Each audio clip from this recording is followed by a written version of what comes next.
au chapitre 14, à partir du verset 5 jusqu'au verset 29.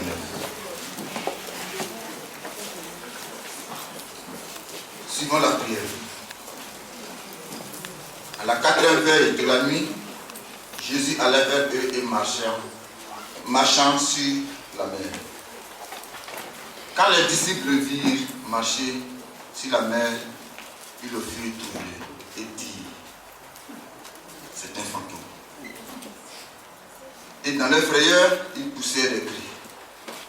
Jésus leur dit aussitôt: rassurez-vous, c'est moi. N'ayez pas peur. Et Pierre lui répondit: Seigneur, si c'est toi, ordonne que j'aille vers toi sur les eaux. Et il dit: viens. Pierre sortit de la barque et marcha sur les eaux pour aller vers Jésus. Parole du Seigneur. Amen. Amen.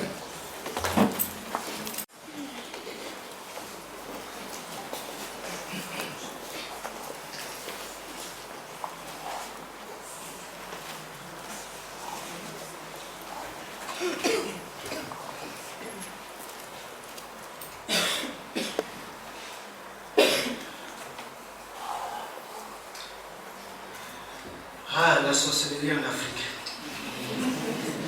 ça va tuer. La semaine passée, dans l'ouest de la Tanzanie, 7 personnes ont été brûlées vives et 20 maisons ont été incendiées par une foule d'hommes et de femmes, des villageois que je dis. Je pense que ces personnes-là devaient réfléchir. Je dis que ces personnes-là devaient réfléchir parce qu'elles ont agi comme des insensés. Elles ont tué ces 7 personnes et ont détruit toutes ces maisons parce qu'elles croyaient fermement que ces 7 personnes étaient tous des sorcières. Oh, je vais souhaiter que ces personnes-là, ces villageois-là, tuent le vrai sorcier. Parce que le vrai sorcier, c'est Satan. C'est lui qui a tout introduit. Ah, virus Ebola. Le gouvernement a tellement combattu que l'Église aussi combat l'Ebola. L'Ebola est devenu tellement familier que il s'est arrangé à avoir un parent éloigné. Car aujourd'hui, on entend parler aussi d'un autre virus, le virus de Marburg, qui selon les experts est le cousin du virus Ebola. Je ne sais pas si c'est un cousin proche ou éloigné, mais ils sont cousins. Ce qui est sûr, c'est que ce virus-là développe les mêmes symptômes que le virus Ebola. Mais ce dernier, la Marburg, il n'existe pas encore de traitement, ni aucun vaccin. Et déjà, on note une victime en Ouganda. La dernière nouvelle que je partage avec nous, cette nouvelle que je suis sur le point de partager avec vous maintenant, est très grave. Récemment, dans l'une de ses apparitions, l'un des leaders religieux a déclaré dans l'un de ses discours ce qui suit.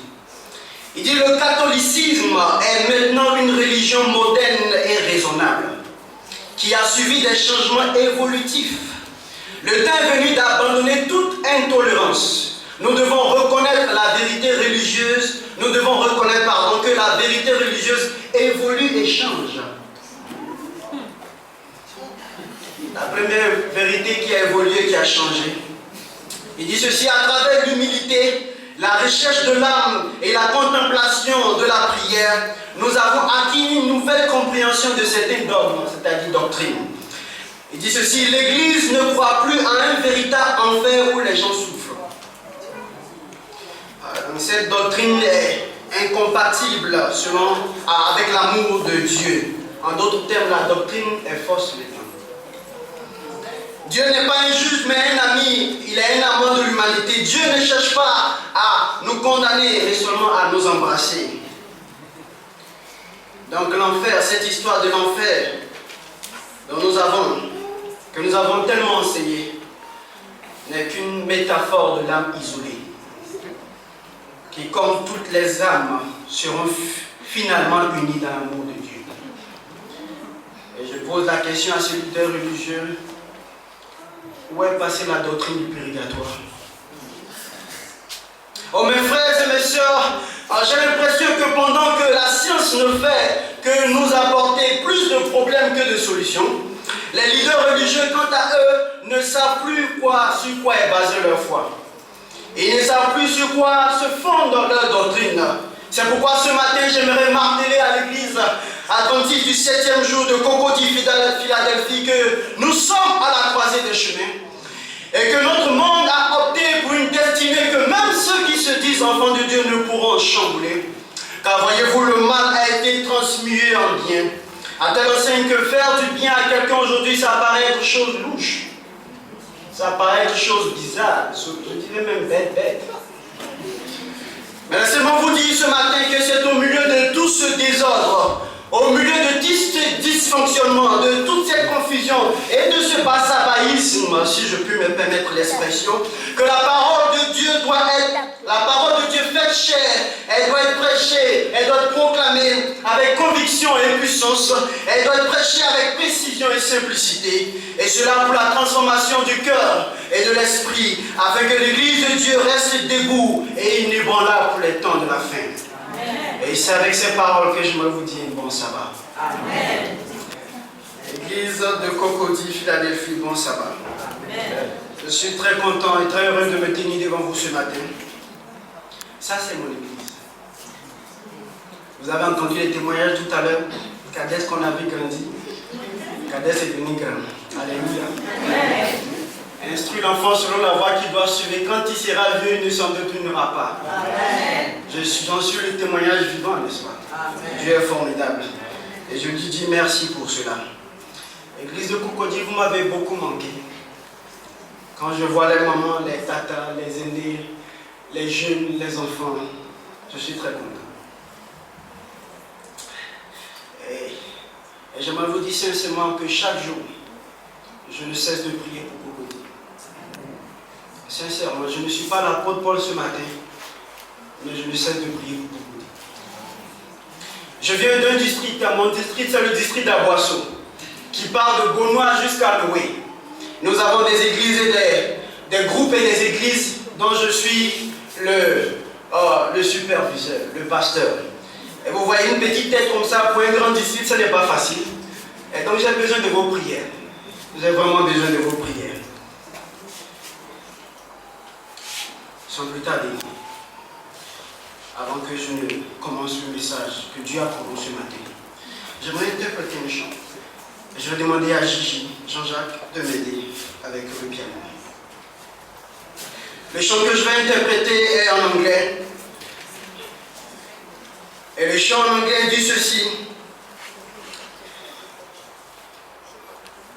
Oh, how I love Jesus. Il y a un nom que j'aime tellement entendre. Il y a un nom que j'aime chanter. Et ça ressemble à de la musique dans mes oreilles. C'est le plus beau et le plus doux nom sur cette terre. Oh, que j'aime Jésus. Oh, que j'aime Jésus. Oh, que j'aime Jésus. Parce qu'il a été le premier à m'aimer.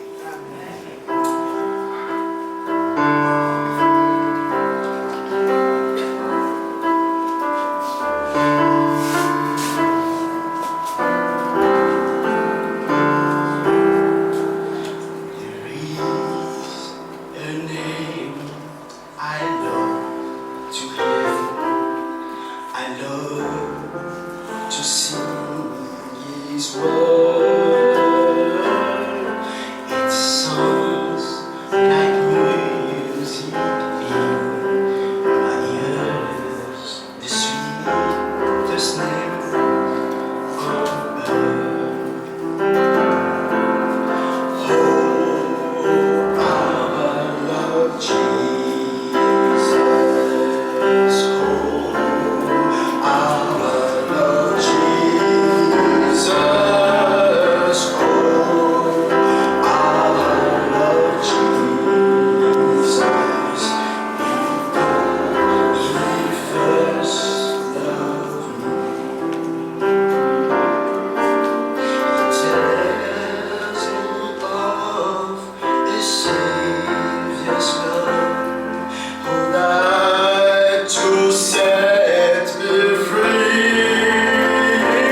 Because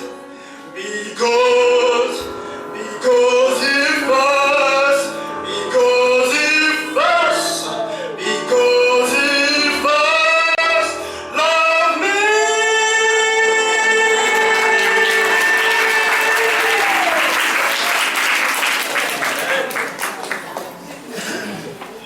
Et nous prions. Seigneur, s'il te plaît, efface cette argile que je suis dans cette habit ce matin et que Christ soit entendu pour le salut de chacun d'entre nous. Au nom de Jésus-Christ. Amen. Amen. J'aimerais encore inviter une fois de plus le peuple de Dieu et demander à ceux qui ont permis à leur Bible de les accompagner ce matin de tourner avec moi dans le livre de Matthieu. Nous irons dans Matthieu au chapitre 14. Matthieu chapitre 14. Et cette fois-ci, nous commencerons la lecture à partir du verset 21. 14, verset 21. Et je lis. Ceux qui avaient mangé étaient environ 5000 hommes, sans les femmes et les enfants. Verset 22. Aussitôt après, il obligea les disciples à monter dans la barque et à passer avant lui de l'autre côté pendant qu'il renverrait la foule. Quand il l'eut renvoyé, il monta sur la montagne pour prier seul. Comme le soir était venu, il était là seul. La barque déjà au milieu de la mer était battue par les flots car le vent était contraire. À la 4e veille de la nuit, c'est-à-dire à 3 heures du matin, Jésus alla vers eux marchant sur la mer. Quand les disciples virent marcher sur la mer, ils furent troublés et dirent « Oh, c'est un fantôme, au secours !» Et dans leur frayeur, ils poussèrent des cris. Jésus leur dit aussitôt « Rassurez-vous, n'ayez pas peur. Amen. » Pierre lui répondit « Seigneur, si c'est toi, ordonne que j'aille vers toi sur les eaux. » Et il dit « Viens. » Pierre sortit de la barque et marcha sur les eaux pour aller vers Jésus. Mais voyant que le vent était fort, il eut peur. Et comme il commençait à s'enfoncer, il s'écria « Seigneur, sauve-moi. » Aussitôt Jésus étendit la main, le saisit et lui dit « Homme de peu de foi, pourquoi as-tu douté ?» Et ils montèrent, verset 32, ils montèrent dans la barque et le vent cessa. Verset 33 pour terminer. Ceux qui étaient dans la barque vinrent se prosterner devant Jésus et dire « Tu es véritablement le Fils de Dieu. » Amen. Amen. Amen. J'ai intitulé mon message de ce matin « Vers Jésus ». Vers Jésus. Christ, frères et sœurs, venait de nourrir plus de 5000 hommes, bien entendu sans compter les femmes et les enfants. Toute cette foule-là venait d'être nourrie avec seulement 5 pains et 2 poissons. Un jour, j'étais dans un salon de coiffure en train de me coiffer. Vous savez, dans les salons de coiffure, les gens baballent beaucoup. Même les garçons, j'étais surpris ce jour-là. Et ce monsieur parlait, il racontait des merveilles de Dieu. Il était en train de témoigner. Moi, j'étais aussi content. Mais arrivé un moment, ce monsieur-là ne connaissait plus sa Bible. Donc il entend de prêcher l'évangile et il dit à la jeune sœur, oh la pauvre, nos pauvres sœurs, c'est elle qui souffre toujours. Il dit à la pauvre sœur, Jésus a fait la multiplication de pain avec seulement 2 pains et des sardines.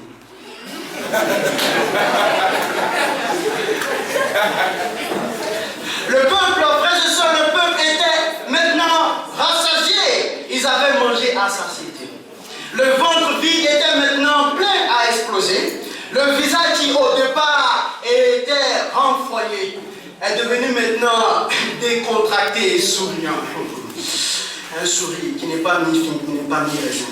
L'oreille qui avait du mal à entendre le message était maintenant très ouverte. Il pouvait même percevoir même les moindres détails, les moindres bruits. L'esprit était plus clair. Ils étaient dès à présent disposés et disponibles à la compréhension du message que Christ avait pour eux.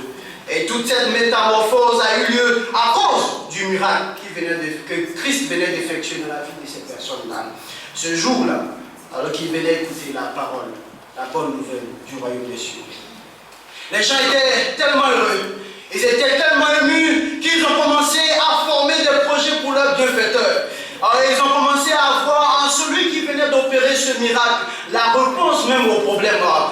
de leur nation. Alors je peux les imaginer en train de parler les uns aux autres. Je peux les entendre dire, avec quelqu'un comme ce monsieur-là, alors nous n'aurons plus faim. Avec quelqu'un comme ce monsieur-là, on ne va plus connaître ce qu'on appelle la famine. Avec cet homme-là, comme chef d'état-major ou chef suprême de nos armées, la victoire est déjà garantie avec quelqu'un comme ça. Je vous assure que nos soldats seraient les plus forts. Et si l'un d'eux venait à être tué sur le champ de bataille, c'est-à-dire s'il mourit sur le champ de bataille, Christ allait ressusciter cette personne immédiatement. Avec quelqu'un comme ça, qui ne va pas. Avec Jésus comme roi à la tête ou à la tête de la nation, il deviendrait un peu plus fort. Il deviendrait un royaume puissant. Et c'était là leur pensée, les idées qu'ils avaient commencé à avoir dans leur tête. La foule était aidée des disciples de Christ. Ils étaient en train de planifier tout cela. Et c'est à ce moment précis, dans cette atmosphère de planification stratégique pour Christ, que Christ, ayant vu depuis le début ce qui se tramait, a décidé de renvoyer la foule. Et sur un ton ferme, il oblige d'abord les disciples à monter dans la barque et aller de l'autre côté du lac. Et dans le même temps, il se charge aussi de faire partie de la foule. Finalement, la parole de Dieu nous dit ceci: le soir étant venu, Christ est resté là seul. Il allait sur la montagne afin de passer du temps dans la prière. Waouh, quelle leçon pour nous ce matin. Passer du temps dans la prière, quelle leçon pour nous chrétiens et adventistes. Quelle leçon pour nous chrétiens. L'importance de la prière du soir. Faire le point de la journée avec son Père Céleste, avec celui qui l'avait envoyé sur terre. Prendre le temps de l'écouter, de l'entendre lui parler, de l'entendre lui donner les directives pour le lendemain. Et ceci était très important pour Christ, très très important. Et qu'est-ce que cela nous enseigne aujourd'hui?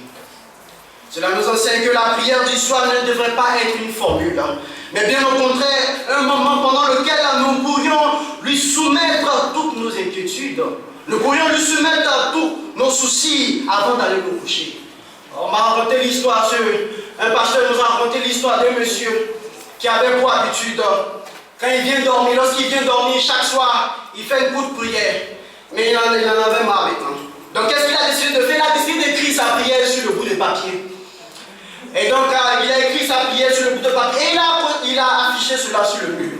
Et donc chaque soir avant de dormir, il s'agenouille, regarde le mur et dit: Seigneur, c'est sur le mur. Et où il est parti, il dort. Il se réveille le matin, il regarde le mur, il dit: c'est encore sur le mur. Et où il est parti pour le travail, chaque fois, c'est encore sur le mur. Bon, j'espère que ce mur-là va le sauver un jour. Mes frères et mes sœurs, nous devions voir dans la prière du soir une opportunité. Que dis-je?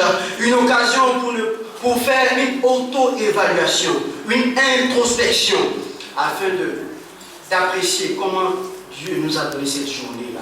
Afin de voir comment est-ce que nous pouvons faire des plans et des projets avec l'aide de Dieu pour le lendemain. La prière du soir, tout comme celle du matin, est vitale. Elle est nécessaire. Revenons un peu à notre texte.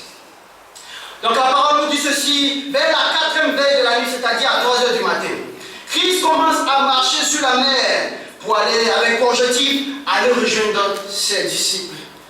Mais entre-temps, les disciples étaient déjà au bon milieu du lac de la mer. Et comme de bons pêcheurs, ils avaient fait tout leur possible, malgré vents et marées, ils avaient fait tout leur possible pour conduire cette barque-là. Mais ce qui est intéressant, et ce que Matthieu a oublié de nous dire, Jean a pris la peine de nous souligner cela. Et donc Jean, dans son évangile, dans Jean chapitre 6, verset 15 à 21, a pris le soin de nous donner d'autres détails que je partage avec vous maintenant. Il dit que lorsque les disciples étaient sur la mer et qu'ils étaient en train de lutter avec les vagues, Christ était en haut. Christ était en haut sur cette montagne-là. Pendant qu'il priait, il voyait toute la scène. Il voyait tout ce qui se passait avec ses disciples. Il voyait comment ses disciples avaient du mal à ramer. Il voyait tous leurs problèmes, toutes leurs difficultés. Et frères et sœurs, je nous dis une vérité ce matin. Oh, ne prenons pas toujours la non-intervention de Christ dans notre vie pour son absence à nos côtés. Oh, je répète encore. Ne prenons pas la non-intervention de Christ dans nos vies pour son absence à nos côtés. Ce que je suis en train de vouloir dire ce matin, c'est que le silence de Jésus dans nos vies n'est pas toujours synonyme d'inaction. Non, pas du tout. Car même si nous ne le voyons pas agir, même si nous ne voyons pas ses actes en nous et autour de nous, il reste néanmoins présent à nos côtés. Amen. Oh, ça je suis sûr. Permettez-moi de vous rappeler que lorsqu'il fixe ses regards sur nous, même étant loin, son secours reste effectif et efficace. Son intervention ne se fait pas entendre. Et donc, frères et sœurs, ne prenons jamais sa lenteur pour un retard. Le temps de Dieu reste toujours le meilleur parce que l'aiguille de sa montre n'a jamais été influencée par nos humeurs ou par les circonstances qui entourent notre existence. Jamais. J'aimerais dire à mon frère et à ma soeur ce matin, aux jeunes gens, aux aînés, aux célibataires, aux mariés, j'aimerais nous dire ce matin que Christ voit. Oh, Christ voit. Christ voit vos luttes personnelles, Christ voit. J'aimerais vous dire ce matin que Christ voit votre difficulté financière, Christ voit. J'aimerais vous dire ce matin que Christ voit votre situation actuelle. Oh oui, il voit. Il regarde et il voit les challenges auxquels vous êtes confrontés ou les membres de votre famille sont confrontés. Christ voit. Il voit que les gens sont en train de vous faire du mal. Il voit toute cette injustice. Il voit, mon frère. Il voit absolument tout. Et parce qu'il voit tout, soyons rassurés qu'il va intervenir au moment opportun. Amen. Christ ne nous abandonnera jamais. Pourquoi? Parce que sa dernière parole prononcée sur cette terre a été une promesse. Je suis avec vous jusqu'à la fin du monde. Amen. Constamment, Christ ne cesse de nous rappeler que nous ne devons rien craindre car il est Emmanuel, Dieu avec nous. Amen. Alors pourquoi devrais-je être découragé? Pourquoi devrais-je laisser les ténèbres m'environner? Pourquoi mon cœur devrait se sentir seul lorsque Jésus est mon partage? Lorsque Jésus est mon fidèle ami? Oh oui, je chante parce que je suis content. Oh, je chante parce que je suis libre. Je chante parce que je sais ce qu'il a fait pour moi. Telles étaient les paroles de Etta Waller, une chanteuse américaine.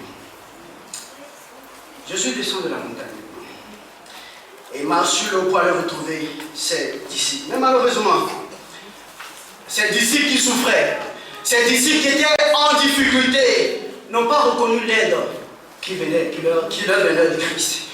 Et parce qu'ils n'ont pas reconnu l'aide, au lieu de crier, Hosanna, au lieu de crier, Hosanna, Alléluia, au plus haut des cieux, gloire à Dieu pour Christ qui vient nous secourir, nos amis sont paniqués. Ils sont paniqués, ils ont commencé à avoir peur, et ils se sont mis à crier, c'est un attentat. C'est un fantôme. Oh, c'est un fantôme. Oh, que c'est triste. Oh, que c'est triste. On rit, mais c'est triste. Parce qu'ils n'ont pas reconnu le maître. Mais malheureusement, aujourd'hui, c'est l'attitude du peuple de Dieu que nous sommes. Parce que plus d'une fois, Christ est intervenu dans notre vie. Il est venu pour répondre à notre besoin, à notre souci. Mais nous n'avons jamais reconnu son action dans notre vie. Tout simplement parce que comme les disciples, nous étions occupés à trouver nos propres solutions aux problèmes que nous avons au préalable exposés à Dieu. Nous avons été occupés à cela. Laissez-moi vous dire que Christ continue de répondre aux prières de son peuple. Christ répond aux prières de son Église. Christ répond aux besoins encore de son Église. Parfois, je suis souvent étonné de voir même les membres murmurer. Et je vois même certains membres prendre un visage déformé vis-à-vis des membres que Dieu est en train d'utiliser pour l'avancement de son œuvre dans son Église. C'est quand même paradoxal, frères et sœurs, ce qui se passe dans nos églises et dans nos communautés chrétiennes. Nous prions Dieu pour que Dieu suscite des hommes et des femmes, des jeunes gens remplis de son zèle et d'amour pour accomplir son travail. Et dans le même temps, qu'est-ce que nous faisons? Quand Dieu répond, on trouve que le frère il en fait un peu trop. Quand Dieu répond, on dit, hé ma soeur, tu te fais trop voir. Quand Dieu répond, Dieu le frère, on t'a trop vu maintenant, il faut t'asseoir. Tu n'es pas le seul à travailler. Je suis dans un grand district, Beaunois jusqu'à Louis, donc imaginez les problèmes. Chaque jour, pasteur, voici ceci, pasteur, voici cela. Ma petite tête, je sais, de gérer quand même. Et donc une des femmes de mon église, dans l'une de mes églises, est venue et dit, pasteur, voici ce qui se passe dans mon église. Je suis venu, j'ai commencé à travailler. On dit non, on dit la soeur, tu en fais un peu trop. Elle dit, pasteur, donc j'ai changé de stratégie. Je me suis maintenant assis pour regarder les autres. Mais quand la même personne vient encore et me dit, ah, pourquoi tu t'assois trop? Elle dit, pasteur, je ne sais plus ce que je vais faire. Et donc je regardais calmement. Quand les membres viennent vous expliquer vos problèmes, vous avez le devoir de prier pour recevoir la réponse de Dieu. Vous avez le devoir. Et donc je regarde la pauvre maman ou la jeune dame et je lui dis ceci. Je dis, maman, accomplis ce que Dieu t'a mis à cœur d'accomplir et laisse les conséquences à Dieu. Laisse les conséquences à Dieu. Elle a compris et jusqu'à aujourd'hui, elle continue de travailler. Oh, chers frères et sœurs, j'aimerais vous dire ce matin d'arrêter de voir le mal partout. Arrêtez de voir le mal partout. Ce ne sont pas des fantômes que nous avons. Je dis non, ce n'est pas un fantôme, mais c'est plutôt la divinité qui vient au secours de l'humanité dans nos églises. Alors je pensais qu'on allait dire amen, mais ce n'est pas vrai. Amen. Prenons un instant de réflexion et de méditation et nous verrons que c'est Dieu qui répond à l'un de nos besoins dans nos églises, à travers le frère, à travers l'activité de la sœur. Notre histoire continue, nous continuons notre histoire. Et Christ, maintenant, pour les tranquilliser dans cette frayeur-là, dans cette peur, il dit, n'ayez pas peur, c'est moi. Et dès qu'ils ont entendu sa voix, ils sont devenus tous calmes. Mais l'un d'eux voulait être encore convaincu. Donc il dit ceci, Seigneur, si c'est vraiment toi, ordonne que j'aille vers toi sur le dos. Waouh, quel courage. Quelle audace. Parce qu'il a vu son maître marcher sur les eaux. Pierre, c'est ce disciple-là que je suis en train de parler ce matin. Pierre décide de faire quoi? De marcher sur les eaux. Il décide de faire l'expérience. Il décide de faire ce que j'appelle accomplir l'impossible. Ordonne que j'aille vers toi sur les eaux. Le maître regarde Pierre et dit, viens. Oh, c'était formidable. J'imagine Pierre qui commence à sortir de la barque, il commence à s'éloigner de ses amis, et regarde ses amis, il dit, oh, moi je m'en vais haut, moi je m'en vais haut, moi j'ai trop marché sur cette terre, je suis trop resté dans la barque, je vais marcher sur l'eau. Il est en train de leur dire ça, et Pierre commence maintenant, il attrape la barque, et il met le premier pied, ensuite il met le deuxième pied, et il a arrêté sur l'eau, c'est formidable. Waouh! Oh, c'est formidable, le premier être humain à être sur l'eau. C'est formidable ce jour-là. Et Pierre commence à voir, waouh, il commence à marcher comme un soldat. À gauche, droite. Et là, il pouvait s'arrêter. Parce qu'il avait accompli l'impossible. Il pouvait s'arrêter. Et il pouvait dire, non, que c'est bon maintenant. Je peux retourner, Seigneur. Mais qu'est-ce qui se passe? Pierre ne se retourne pas. Pourquoi il continue? Pourquoi? Parce que Christ lui a dit, viens vers moi. Et donc Pierre continue sa marche. Pierre marche vers Jésus. Pierre est en train de défier les lois de la physique, il défie les lois humaines. Il est en train de réaliser l'impossible. J'aimerais dire au peuple de Dieu ce matin que c'est seulement dans notre marche avec Dieu, c'est pendant que nous sommes en train d'aller vers Jésus que nous verrons de grands miracles s'accomplir dans notre vie.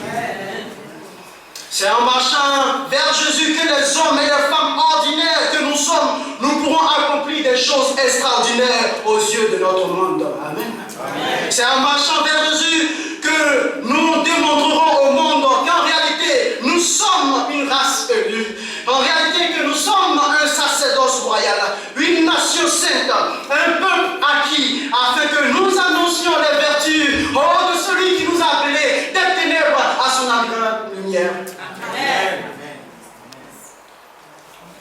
Je continue en disant que c'est aller vers Jésus. Aller vers Jésus vient à dire que nous avons répondu à l'appel de venir. Et venir fait toujours appel à notre foi.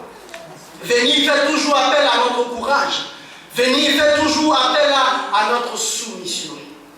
Et c'est cela que plusieurs d'entre nous ignorons. Nous voulons aller vers Christ sans toutefois marcher sur les eaux. Nous voulons avoir la couronne sans avoir porté la croix. Nous voulons avoir des victoires sans toutefois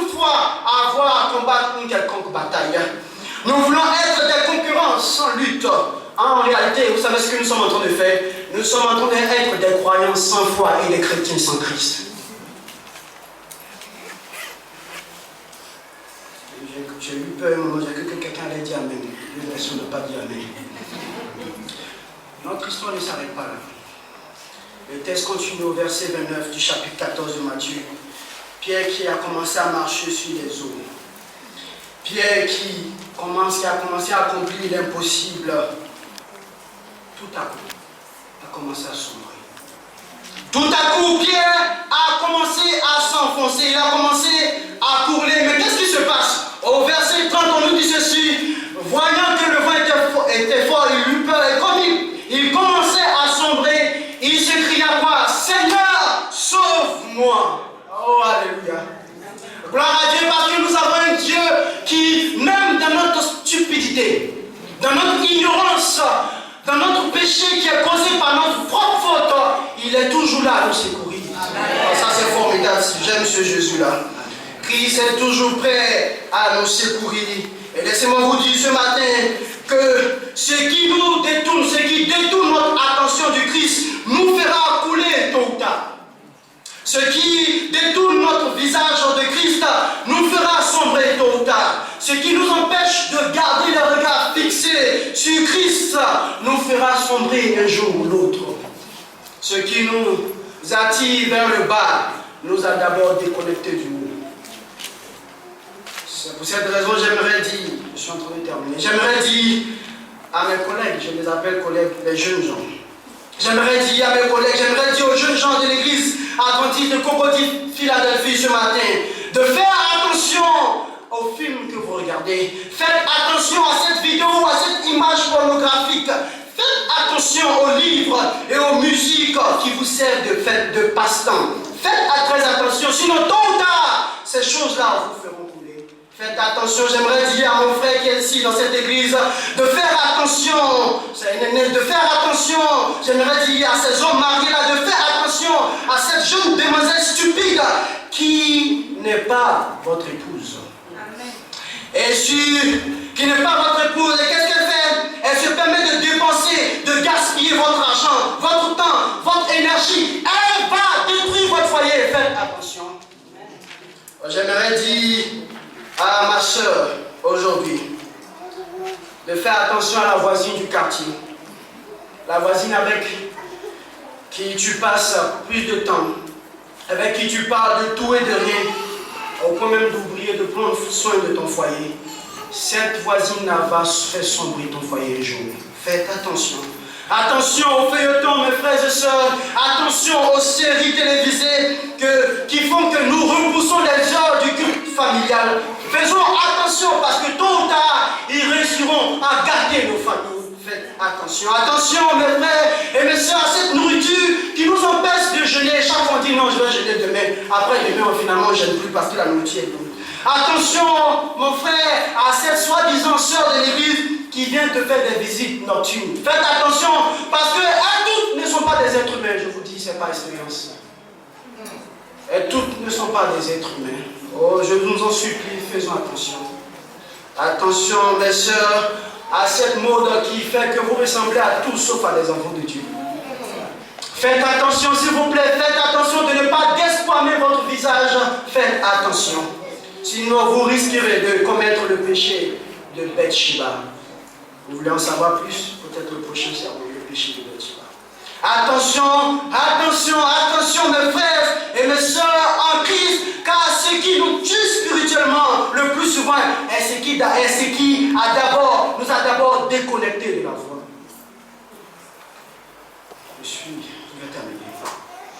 Le verset 31 à 33, on nous dit, verset 31 à 33, aussitôt Jésus étend la main et aide Pierre. Elle lui fait les remontrances et ensemble ils montent dans la barque. Peuple de Dieu, souvenons-nous que la présence de Christ à nos côtés ne signifie pas l'absence de difficultés ou l'absence de problèmes, mais bien au contraire, l'assurance que nous allons avec lui arriver à bon port malgré les vicissitudes. Oh, vous n'êtes pas convaincus. Amen. Je suis en train de dire que peuple de Dieu, souvenons-nous que la présence de Dieu à nos côtés ne suffit pas l'absence des difficultés, mais bien au contraire, l'assurance que nous avons qu'avec lui, nous allons arriver à bon port malgré les difficultés. Et permettez-moi de vous dire que le christianisme ou la religion qui ne vous coûte rien, qui ne vous coûte pas quelque chose, ne vous bénéficiera en rien. Et frères et sœurs, alors que nous sommes en train d'aller vers Jésus, alors que nous sommes en train d'aller vers Jésus, alors que nous sommes en train d'aller vers Jésus, rappelons-nous de garder le regard fixé sur lui. Alors, lorsque tout espoir semble être perdu, regardons à la bienheureuse espérance. Alors, quand il n'y a rien à manger dans nos assiettes, quand il n'y a rien à manger dans nos maisons, gardons le regard fixé sur celui qui fait changer un désert en un supermarché ou un hypermarché avec 5 biscuits et 2 sardines. Gardons le regard fixé sur lui, frères et sœurs. Quand nous sommes malades et nous ne savons pas quel c'est nous vouer, regardons à celui qui détient une pharmacie dans le cou, dans le bord de ses vêtements. Car même au milieu des morsures des serpents, il y a la guérison. Alors, je vous encourage ce matin à garder le regard fixé sur lui, celui-là qui est notre rocher qui donne de l'eau lorsque la Sodécie arrête de nous donner de l'eau. Alors, je plaide avec nous ce matin de garder le regard sur Christ quand nous sommes environnés par les soi-disant démons, par les soi-disant petits satans de nos familles, de nos quartiers. Gardons le regard fixé sur celui-là qui peut les faire fuir au travers de nos pesquiers, au travers des trous de notre maison. Gardons le regard fixé sur lui, car il a dit qu'ils ne viendront pas un chemin, mais ils vont repartir par 7 chemins. Oh, je prie que nous gardons le regard fixé. Oh, je parle aux familles, gardons le regard fixé. Lorsque dans nos poches il n'y a plus rien pour aider nos enfants. S'il vous plaît, ne paniquez pas, chers parents. Oh, cher papa, ne criez pas sur maman. Non, mais gardez le regard fixé sur celui-là. Gardez le regard fixé sur celui-là qui a dit l'argent est à moi. Oh, l'or est à moi. Oh, je me dire en CJB, gardons le regard sur celui qui installe des guichets automatiques dans le ventre d'un poisson. Gardons le regard fixé sur lui. Oh, regardons à celui qui est un refuge et un appui, un soutien qui ne manque jamais dans la détresse. Oh, regardons à celui qui ouvre des portes que personne ne peut fermer et qui s'arrange à fermer des portes que personne ne peut ouvrir. Oh, je vous encourage à regarder à l'auteur, au consommateur de notre foi. Je vous encourage ce matin, frères et sœurs, à regarder à celui que Jean décrit comme étant la première lettre de l'alphabet et la dernière lettre de l'alphabet grec, l'alpha et l'oméga.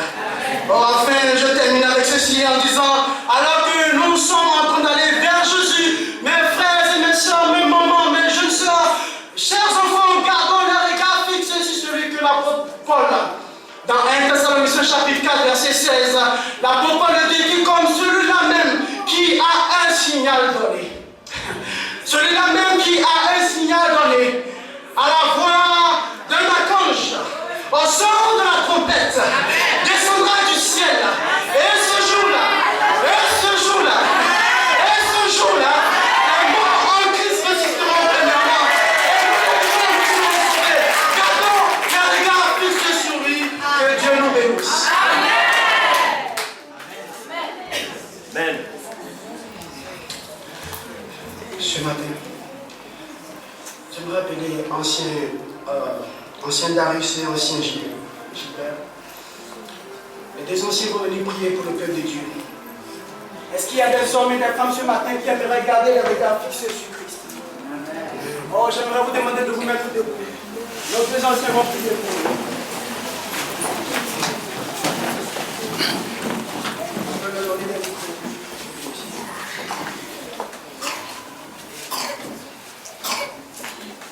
Nous allons demander à ancien Darius, qui est aussi mon père, il va prier pour l'église de Cocody Philadelphie, pour les membres, pour que nous gardons les regards fixés sur Christ. Et dans le même temps, après sa prière, ancien Gilbert va prier pour les personnes qui traversent des moments difficiles et qu'il arrive souvent de détourner les regards de Christ. Que ces personnes-là maintenant gardent le regard fixé sur Christ. Suivons les lettres. Éternel notre Dieu, éternel notre Père, nous te disons merci pour ce sabbat. Tu nous connais tellement Tu as lu le cœur de chacun de tes enfants ce matin. Au moment où chacun quittait sa maison pour ce lieu, tu avais déjà prévu ce message. Un message qui vient directement de toi. Il s'adresse à chacun de tes enfants. Ici. Ô Père, tout autour de nous attire notre attention.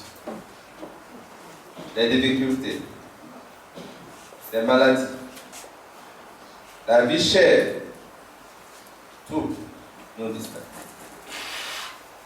Mais Seigneur, tu nous as rassurés ce matin que tu es Emmanuel. Tu es fidèle à ta parole. Tu nous dis ce matin de lever les yeux et d'aller vers toi. De détourner nos regards de ces choses qui nous empêchent. Nous a rappelé, cela résonne encore dans ma tête et c'est dans la tête de mes frères et de sœurs ici, que ce qui nous empêche de fixer les yeux sur toi, on fera tomber. Seigneur, merci de nous avoir rappelé ce matin cette vérité. Nous savons ce qui nous empêche. La victoire que tu as obtenue pour nous à Golgotha nous a été rappelée ce matin, Seigneur, fait que celle de toi soit nôtre, que nous la vivions chaque jour. Ton peuple ici, debout, Seigneur, veut avoir les yeux fixés vers toi maintenant et pour toujours. Cela, c'est possible, parce que si ce n'était pas, nous n'aurions pas donné ce message ce matin. Tu l'as fait pour nous. Nous avons l'assurance que celui qui a commencé aujourd'hui nous rendra parfait pour le jour. Nous avons prié au nom de Jésus-Christ, nous disons Amen. Amen.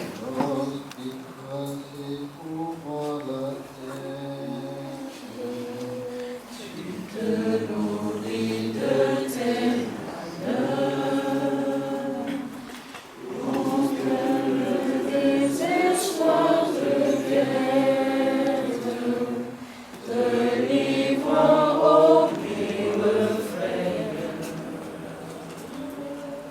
Fixe les yeux sur le Maître, tiens sous son merveilleux regard, et tu seras dans tout ton être, vivifié pour lui mis à part. Oui, pour Jésus, ce matin, quelqu'un dans ce temple a besoin d'être visité par toi. Oui, Seigneur Jésus, quelqu'un ce matin dans ce temple fixe les regards vers toi, assailli de ton côté, mais content tout simplement sur ton amour. Manifeste-toi donc puissamment dans la vie de cette personne, maintenant même, au nom de Jésus-Christ. Amen. Amen. Regardez la même position.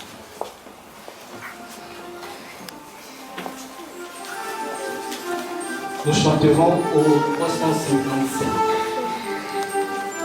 Et quand viendra pour nous la fin de la carrière, si l'ombre de la mort enveloppe nos cœurs,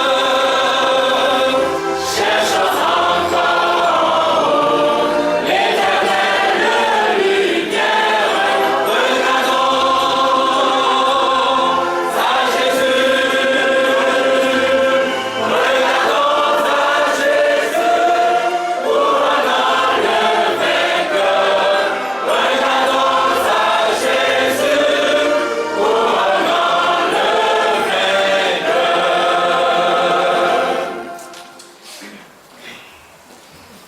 Église de Cocody, Philadelphie, recevons la bénédiction.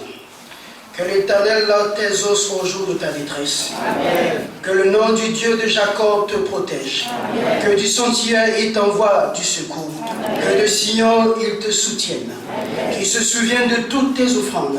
Qu'il agrée tes prières. Qu'il te donne ce que ton cœur désire. Et qu'il accomplisse tous tes desseins. Au nom de Jésus. Amen. Amen.